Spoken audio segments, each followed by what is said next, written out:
BBC বাংলার সান্ধ্য অধিবেশন প্রবাহতে আপনাদের স্বাগত। আজ আপনাদের সাথে লন্ডন স্টুডিও থেকে আছি মানসী বড়ুয়া। বাংলাদেশের সর্বশেষ গুরুত্বপূর্ণ আপডেট সংবাদে আপনাকে স্বাগত। শুরুতেই সংবাদ শিরোনাম, পরে বিস্তারিত।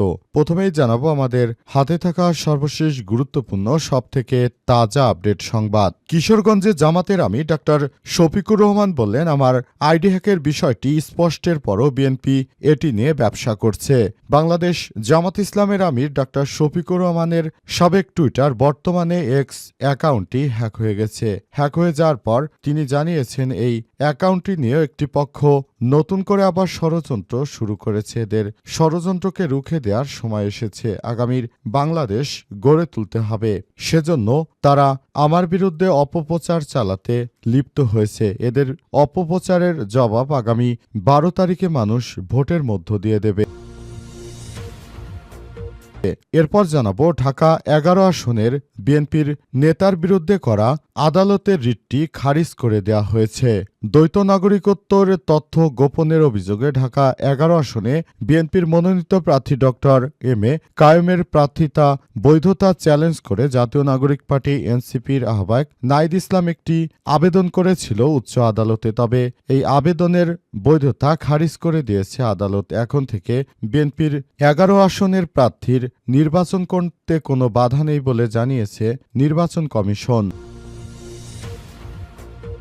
এদিকে র্যাবের নাম পরিবর্তন করা হচ্ছে জানালো স্বরাষ্ট্র উপদেষ্টা।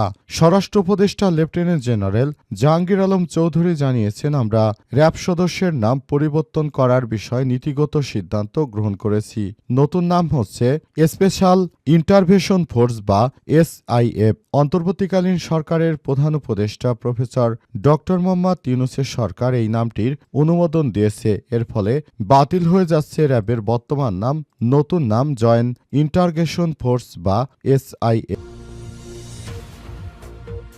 এবারে জানাবো আইনশৃঙ্খলা রক্ষাকারী বাহিনীর কোনো সদস্য রাজনৈতিক কোনো কর্মকাণ্ডে জড়াতে পারবে না। কারো বিরুদ্ধে পক্ষপাতিত্বমূলক কোনো অভিযোগ পেলেই ব্যবস্থা, বললেন স্বরাষ্ট্র উপদেষ্টা।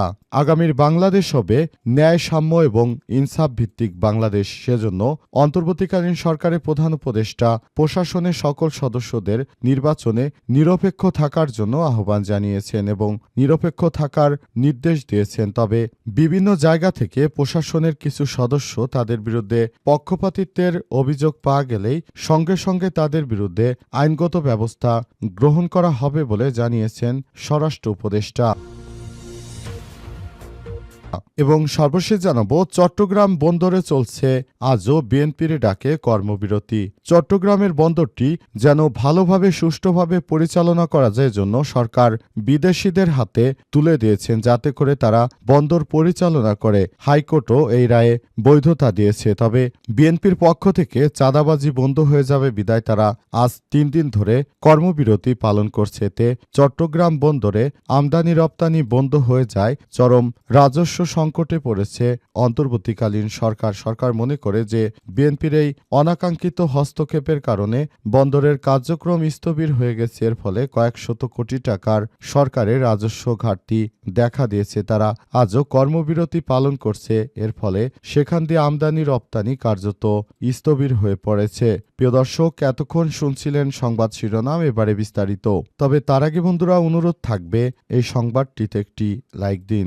এই চ্যানেলে আপনি নতুন হয়ে থাকলে আমাদের সংবাদটি দেখতে দেখতে চ্যানেলটি সাবস্ক্রাইব করে রাখুন। কমেন্ট করে বন্ধুরা আপনার মূল্যবান মতামত জানিয়ে দিন আপনি বিশ্বের কোন দেশ থেকে বা বাংলাদেশের কোন স্থান থেকে আমাদের সংবাদটি দেখছেন এবং শুনছেন। আর বন্ধুরা, সংবাদটি আপনার সোশ্যাল মিডিয়া ফেসবুকে শেয়ার করে বন্ধুদেরও দেখার সুযোগ করে দিন।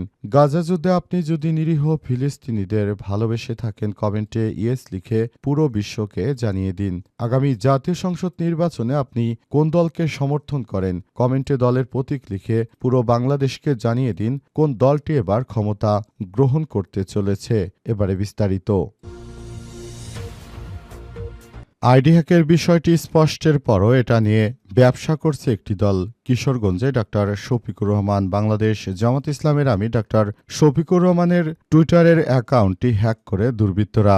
এই ঘটনার পর তার অ্যাকাউন্টটি হ্যাক করার পর থেকেই তার বিরুদ্ধে অপপ্রচার চালাতে শুরু করেছে বিএনপি। তারা নিজেরা আইডি হ্যাক করে আবার জামাতের বিরুদ্ধে বিভিন্ন নারী বিদ্বেষীরা ঝাড়ু মিছিল দিচ্ছে এবং শফিকের চামড়া তুলে নেব আমরা ইত্যাদি নানা রকম অশালীন কুরুচিপূর্ণ ভাষা ব্যবহার করছে তারা। কিন্তু এই ধরনের কার্যক্রম ব্যবহার করার পরও তারা কোনোভাবেই সীমাবদ্ধতার ভেতরে নেই। তারা আরও জানিয়েছে যে নতুন করে এই ধরনের কার্যক্রম আসলে তারা চালিয়ে যাচ্ছে এবং এই কার্যক্রম মনে করা হচ্ছে যে বিএনপির নেতাকর্মীরাই একমাত্র জামাতকে ঘায়েল করার জন্য নানাভাবে অপচেষ্টা চালাচ্ছে। বলা হচ্ছে যে এই কার্যক্রম অত্যন্ত সূক্ষ্মভাবে পরিকল্পিত করে বিএনপি করছে এবং কার্যক্রমটি চালিয়ে যাওয়ার মধ্য দিয়ে তারা নতুন করে জামাত ইসলামের আমিরকে বিতর্কিত করার চেষ্টা করছে। তারা অবশ্যই জানে যে বাংলাদেশ জামাত ইসলাম আসলে তার যিনি আমির রয়েছেন তার আইডিটি হ্যাক হয়ে গেছে। এটা জানার পরও বিএনপির এই চাঁদাবাজ সন্ত্রাসী গ্রুপেরা তারা এখনও সেভাবেই কার্যক্রম চালিয়ে যাচ্ছে এবং তারা জামাতের আমিরকে নানাভাবে দোষারোপ করার চেষ্টা করছে বলে অভিযোগ করেছেন বাংলাদেশ জামাত ইসলামের আমির ডাক্তার শফিকুর রহমান। সেজন্য তিনি বিএনপির এই সন্ত্রাসী কার্যক্রম থেকে সবাইকে সতর্ক করেছেন। নাহিদ ইসলামের রিট খারিজ। বিএনপির কায়ুমের নির্বাচনে আর কোনো বাধা নেই। বিএনপির নেতা কায়ুম তিনি ঢাকা নাহিদ ইসলাম যে 11 আসনে দাঁড়িয়েছেন সেই 11 আসনে থেকে নির্বাচন করার সিদ্ধান্ত গ্রহণ করেছেন। কিন্তু জানা গেছে উক্ত ব্যক্তি ঋণ খেলাপি এবং তার বিরুদ্ধে ব্যবস্থা নেওয়ার জন্য আদালতের দ্বারস্থ হন নাহিদ ইসলাম। কিন্তু শেষ পর্যন্ত আসলে নাহিদ ইসলামের এই বিষয়গুলোকে আদালত সেভাবে গ্রহণ করেনি এবং উক্ত বিএনপির ওই নেতার মনোনয়নকে বাতিল না করে বরঞ্চ তার নির্বাচনে কোনো বাধা নেই বলে আদালতের পক্ষ থেকে বলা হয়েছে। তাই নাহিদ ইসলামের রিটটি খারিজ করে দেওয়া হয়েছে এবং নাহিদ ইসলামের রিটটি খারিজ করে দেওয়ার পর বোঝা যাচ্ছে যে এখন থেকে বিএনপির ঢাকা 11 আসনের ওই নেতার আর নির্বাচন করতে কোনোরূপ বাধা নেই। তিনি যথাযথভাবে তার নির্বাচনী কার্যক্রম চালিয়ে যেতে পারবেন বলে বলা হচ্ছে।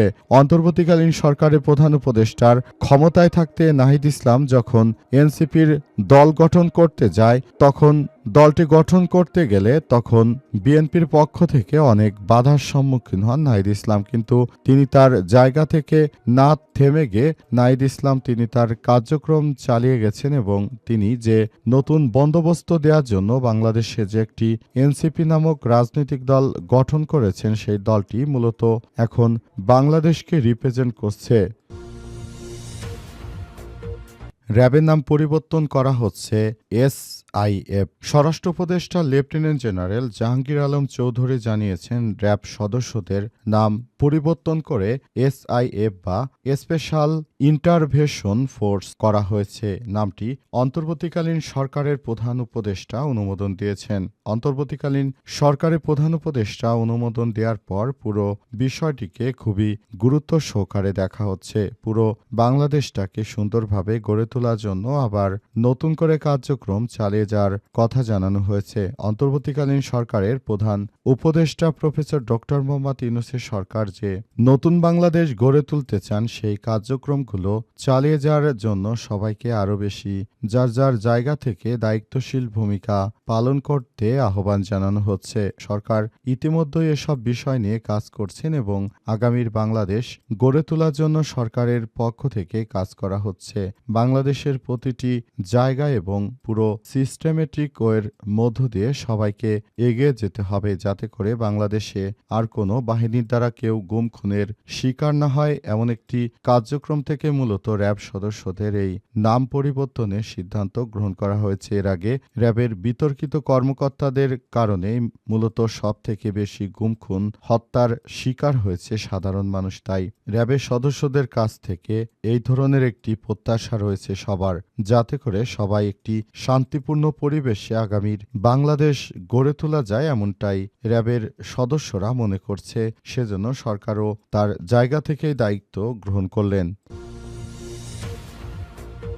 আগারগাঁওয়ে কোস্টগার্ডের সদর দপ্তরে স্বরাষ্ট্র উপদেষ্টা বললেন, বাহিনীর সদস্যরা যদি রাজনৈতিক এজেন্ডায় জড়িয়ে পড়ে তাহলে তার বিরুদ্ধে কঠোর ব্যবস্থা নেওয়া হবে।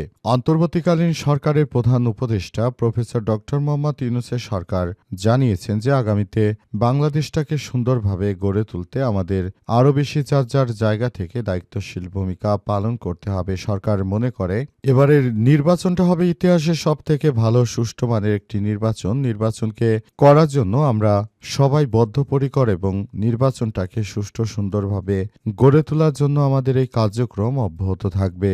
অন্তর্বর্তীকালীন সরকারের প্রধান উপদেষ্টা প্রফেসর ডক্টর মোহাম্মদ ইউনূসের সরকার আরও জানিয়েছেন, সুষ্ঠু সুন্দরভাবে রাষ্ট্র পরিচালনার মধ্য দিয়ে আমরা পুরো বাংলাদেশটাকে আবারও গড়ে তুলতে চাই এবং বাংলাদেশের মানুষকে আমরা বিষয়গুলো স্পষ্ট ভাষায় জানিয়ে দিতে চাই যে আর এদেশে কোনো রাহাজানি সন্ত্রাসী কর্মকাণ্ড চলতে দেয়া হবে না। পুরো বাংলাদেশের মানুষ আজ জেগে উঠেছে। তারা চায় আগামীতে একটি সুষ্ঠু সুন্দর পরিবেশে একটি ভালো রাজনৈতিক দলের হাতে বাংলাদেশকে তুলে দিতে, যাতে করে আগামীতে তারা বাংলাদেশটাকে সুন্দরভাবে গড়ে তুলতে পারে, এমন কথাই জানানো হয়েছে। এজন্য অন্তর্বর্তীকালীন সরকারের প্রধান উপদেষ্টা সে অনুযায়ী কাজ করতে চায় বলে সরকারের পক্ষ থেকে বলা হয়েছে এবং বলা হচ্ছে যে কেউ যেন এর ব্যতিক্রমী না হয়।